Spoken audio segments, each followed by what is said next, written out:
বাংলাদেশ জামায়াতে ইসলামীর নবনির্বাচিত সংসদ সদস্য মীর আহমদ বিন কাশেম আরমান সমস্যায় থাকা মোবাইল ফাইন্যান্সিয়াল সার্ভিস প্রতিষ্ঠান নগদে নতুন বিনিয়োগ আনার উদ্যোগ নিয়েছেন।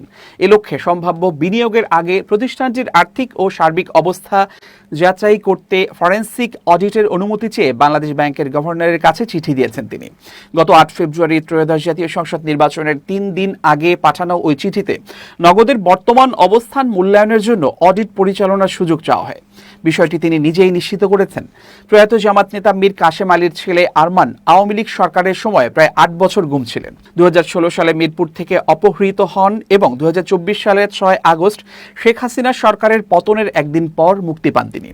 যুক্তরাজ্যে আইন বিষয়ে প্রশিক্ষণ নেয়া এই আইনজীবী আয়নাঘরে আটক থাকা ব্যক্তিদের একজন ছিলেন। সংবাদ মাধ্যমকে দেয়া এক সাক্ষাৎকারে মীর আহমদ বিন কাশেম আরমান বলেন, বিনিয়োগে সহায়তা করা নাগরিক দায়িত্বের অংশ। দেশি বিদেশি বহুজাতিক বিনিয়োগ প্রতিষ্ঠানের স্থানীয় সমন্বয়কারী হিসেবে কাজ করছেন এবং তারা সম্ভাব্য বিনিয়োগের আগে নগদের অডিট করতে চায়। চিঠিতে তিনি উল্লেখ করেন, উদীয়মান প্রযুক্তি ও ডিজিটাল প্ল্যাটফর্ম ব্যবহার করে বৈশ্বিক আর্থিক খাতের সঙ্গে তাল মিলিয়ে একটি ডিজিটাল ব্যাংক গঠনের আগ্রহ রয়েছে। ইতোমধ্যে এ প্রকল্পে কয়েকজন বিদেশি বিনিয়োগকারী এতে আগ্রহ দেখিয়েছেন বলে জানান তিনি আরও বলেন, বাংলাদেশ ব্যাংকের সরাসরি তত্ত্বাবধানে থাকা নগদকে যথাযথ যাচাই বাছাই শেষে নতুন মালিকানা ও ব্যবস্থাপনায় হস্তান্তরের পরিকল্পনার কথা তিনি জেনেছেন।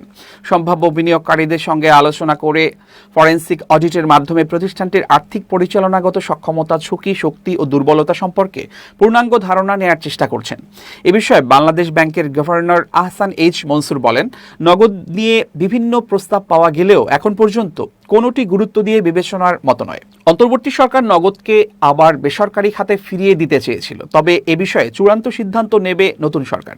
নগদ বর্তমান সরকারের মালিকানাধীন এবং বাংলাদেশ ব্যাংক কেবল এটি পরিচালনা করছে। ২০১৯ সালে বাংলাদেশ ডাক বিভাগের আর্থিক সেবা হিসেবে যাত্রা শুরু করা নগদ এখনও কেন্দ্রীয় ব্যাংকের অস্থায়ী লাইসেন্সে কার্যক্রম চালাচ্ছে। ২০২৪ সালের আগস্টে অনিয়মের অভিযোগে বাংলাদেশ ব্যাংক সেখানে প্রশাসক নিয়োগ করে। পরে কেন্দ্রীয় ব্যাংকের নিয়োগ দেয়া ফরেনসিক অডিটর ও দুর্নীতি দমন কমিশনের তদন্তে আগের ব্যবস্থাপনার সময় প্রায় ২৩০০ কোটি টাকার দুর্নীতি ও অর্থ পাচারের প্রাথমিক প্রমাণ পায়।